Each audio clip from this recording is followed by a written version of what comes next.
پہلی بات تو یہ ہے کہ ہم پورے پاکستان کی ترجمانی اس پینل کے تھرو کلیم نہیں کرتے کہ ہم کر رہے ہیں. یہ پینل پاکستان کے 20 بڑے شہروں پر بیسڈ ہے اور ہم ان 20 شہروں کی جو ویورشپ ہے اس کی ترجمانی کرنے کا کلیم کرتے ہیں. تو پہلی چیز تو یہ ہے. دوسری چیز یہ ہے کہ غلطی کی گنجائش بالکل ہے, اس میں ایک سیمپلنگ ایرر ہے, ہر ریسرچ میں ہوتا ہے, اس میں بھی ہے, لیکن ہم یہ سمجھتے ہیں کہ وہ 5-7% سے زیادہ نہیں ہے جب آپ ایک پورے پاکستان کا ڈیٹا دیکھتے ہیں, 20 شہروں کا ڈیٹا دیکھتے ہیں. دیکھیں یہ اسی طرح ہے کہ جس طرح آپ کوئی بھی سروے کرتے ہیں, کسی بھی سروے میں اور ریٹنگز کے یہ میٹرز کی ٹیکنالوجی میں فرق یہ ہے کہ سروے مینول ہوتا ہے, یہ آٹومیٹک ہے, اس میں ہیومن انٹرونشن کوئی نہیں ہے. میٹر ٹی وی کے ساتھ کنیکٹڈ ہے, جو چینل دیکھا جائے گا وہ ایز اٹ از رپورٹ ہوگا, انلیس کہ آپ گھر والے کو انڈیوس کریں کہ وہ کوئی چینل اسپیشلی دیکھے جیسا کہ اس کیس میں ہوا.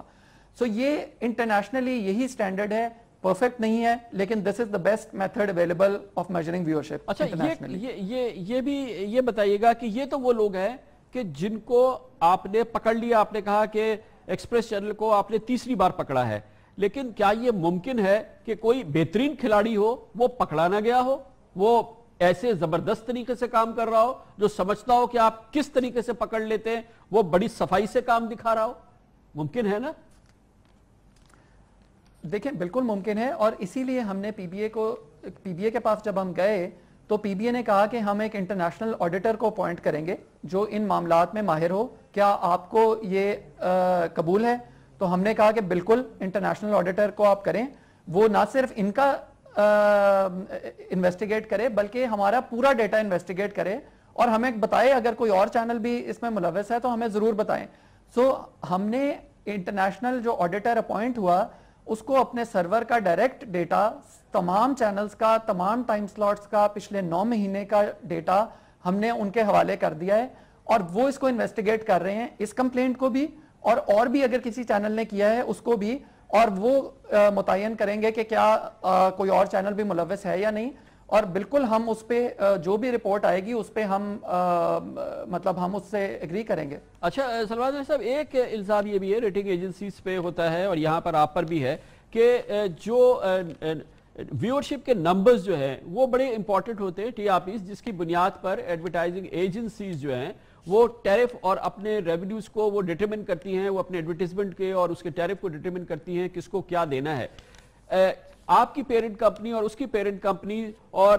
جو ملٹی نیشنل کمپنیز ہیں ان کے درمیان ایک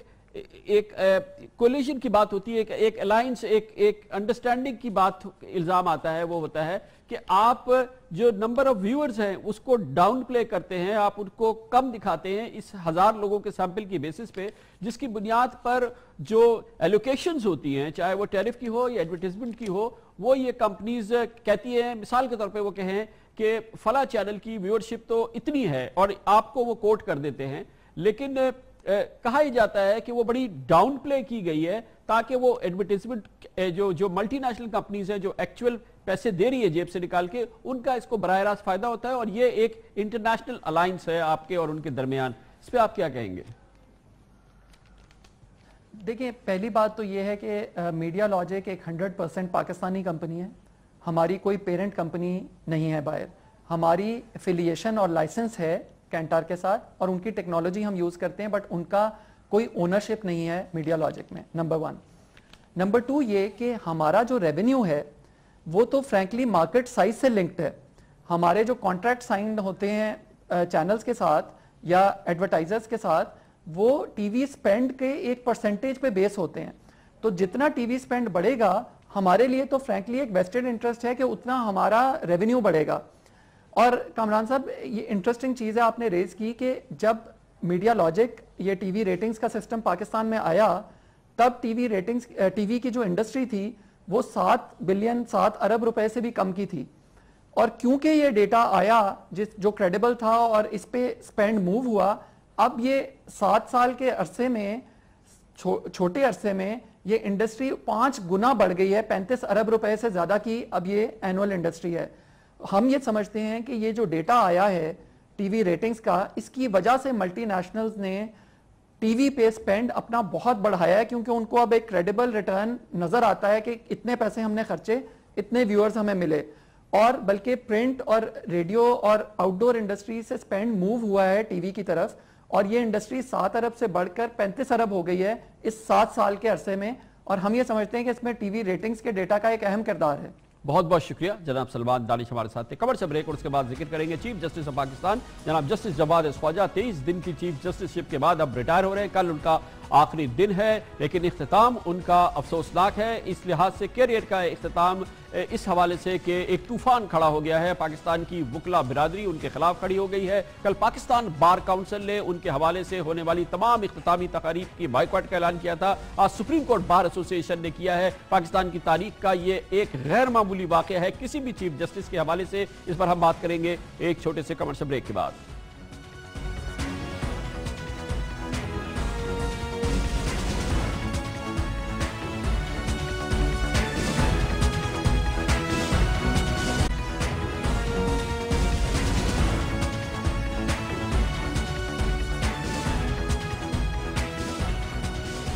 چیف جسٹس آف پاکستان جناب جسٹس جواد خواجہ تقریباً 3 ہفتے تک چیف جسٹس آف پاکستان کے عہدے پر رہنے کے بعد کل تقریباً 12 بجے کے قریب جب ان کے اعزاز میں ایک ریفرنس فائل کیا جائے گا, اندازے کے مطابق اس وقت وہ چیف جسٹس کے حیثیت سے اپنے عہدے سے سبکدوش ہو جائیں گے, گو کہ قانونی طور پہ رات 12 بجے تک وہ چیف جسٹس آف پاکستان ہوں گے. انتہائی مختصر مدت کے لیے جناب justice Jawwad Khawaja chief justice of Pakistan رہے, گو کہ چیف جسٹس کی حیثیت سے ان کا عہدہ 3 ہفتے تک رہا ہے. لیکن اس سے پہلے سپریم کورٹ آف پاکستان کے جج کی حیثیت سے اور اس سے پہلے لاہور ہائی کورٹ کے جج کی حیثیت سے جناب جسٹس جواد خواجہ کا نام بہت زیادہ میڈیا میں آتا رہا ہے. ان کے تبصرے, ان کے فیصلے اور عدالت میں ان کے کامنٹس خاص طور پہ میڈیا کی ہیڈ لائنز بنتے رہے ہیں, اور جتنی ان کے تبصرے اور ان کے حوالے سے جو ان کے کامنٹس عدالت میں ہوتے تھے, جتنی ہیڈ لائنز ان کے حوالے سے بنی ہیں, اس کی مثال صرف یا اس کا پیرالل جو ہے وہ صرف سابق چیف جسٹس جناب جسٹس افتخار محمد چودھری سے ہی جوڑا جاتا تھا. جناب جسٹس جواد خواجہ مختلف حوالے سے اپنے فیصلوں کے حوالے سے ان کی ایک اپنی شہرت رہی ہے, لیکن اپنے اس طویل کیریئر کے اختتام میں بڑی بدمزگی کا سامنا ہے انہیں, کیونکہ پاکستان کی تاریخ میں نہیں ہوا جو اب ہوا ہے. اور پاکستان بار کونسل نے چیف جسٹس کی حیثیت سے ان کی ریٹائرمنٹ پر ہونے والی تمام تقاریب کا کل بائیکاٹ کا اعلان کیا تھا. حتیٰ کہ انہوں نے کہا تھا کہ ان کے اعزاز میں جو ریفرنس فائل کیا جائے گا پاکستان بار کونسل اس میں نہیں جائے گی. ہمارے اس پروگرام میں پاکستان بار کونسل کے وائس چیئرمین نے اس کی تفصیلات بتائی تھی. آج ایک اور اہم پیش رفت ہوئی ہے. وکلا کی ایک اور سب سے اہم تنظیم سپریم کورٹ بار ایسوسی ایشن نے اعلان کیا ہے کہ وہ چیف جسٹس آف پاکستان جناب جسٹس جواد خواجہ کے حوالے سے کسی تقریب میں شرکت نہیں کرے گی. ان کے بائیکاٹ کا فیصلہ کیا گیا ہے. پاکستان کی تاریخ میں پہلی بار پاکستان کی پوری وکلا برادری جانے والے چیف جسٹس کے خلاف کھڑی ہو گئی ہے اور ایک طوفان کھڑا ہو گیا ہے. اس کی بڑی بنیاد کئی فیصلے رہے ہیں, لیکن ایک فیصلہ جو چیف جسٹس آف پاکستان کے حوالے سے ہوا ہے اور آج جس کا اعلان ہوا وہ اس کی ایک بڑی وجہ بنی ہے. آج سپریم کورٹ آف پاکستان نے پیشہ ورانہ بدنیتی پہ بنیاد پر پاکستان کے ممتاز وکیل بیرسٹر علی ظفر اور ان کے اسسٹنٹ جناب راجہ ظفر الخالق کا لائسنس 1 سال کے لیے معطل کر دیا ہے. جناب بیرسٹر علی ظفر بحریہ ٹاؤن کے وکیل تھے اور بحریہ ٹاؤن کو ریپرزینٹ کر رہے تھے سپریم کورٹ آف پاکستان میں. مارچ کے مہینے میں بیرسٹر علی ظفر نے جناب جسٹس جواد خواجہ پر عدم اعتماد کا اظہار کیا تھا اور اس سلسلے میں باقاعدہ درخواست اس وقت کے چیف جسٹس جناب جسٹس ناصر الملک کے نام لکھی تھی. اس کے بعد سے جناب بیرسٹر علی ظفر اور سپریم کورٹ آف پاکستان میں اس کیس کے حوالے سے مختلف صورتحال سامنے آتی رہی اور میڈیا میں اس کا ذکر ہوتا رہا. آج اب کیفیت یہ ہے کہ جناب جسٹس جواد خواجہ کل کے دن تقریباً 24 گھنٹے میں ریٹائر ہونے والے ہیں اور پاکستان کی پوری وکلا برادری ان کے خلاف کھڑی ہو گئی ہے. غیر معمولی صورتحال ہے, اس پر ہم بات کرتے ہیں اور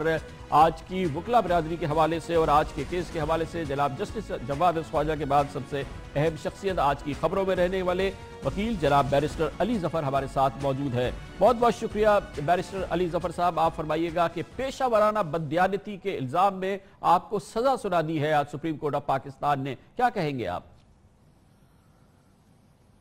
سب سے پہلے تو میں پاکستان کے پورے وکلا جو ہیں ان کا بہت بہت شکر گزار ہوں کہ انہوں نے میرے اس اصولی موقف پہ میری حمایت کی ہے. آپ کو پتہ ہے کہ Pakistan bar council, Pakistan supreme court bar ایسوسی ایشن, لاہور ہائی کورٹ بار ایسوسی ایشن, بارز آف راولپنڈی, اسلام آباد اینڈ باقی دیگر بار نے اس ججمنٹ کو مسترد کر دیا ہے. میں آپ کو بتاؤں کہ مجھے عدالت نے بلایا تھا اور کہا تھا کہ آپ معافی مانگ لیں اور آپ کو ہم یہ ختم کر دیں گے کیس آپ کے خلاف. میں نے ان کو کہا کہ جس خاندان سے میں بلانگ کرتا ہوں، اگر میں نے ایک غلطی کی ہو تو میں 1000 بار معافی مانگوں گا، میری عزت ہوگی اس میں، لیکن اگر میں نے غلطی نہ کی ہو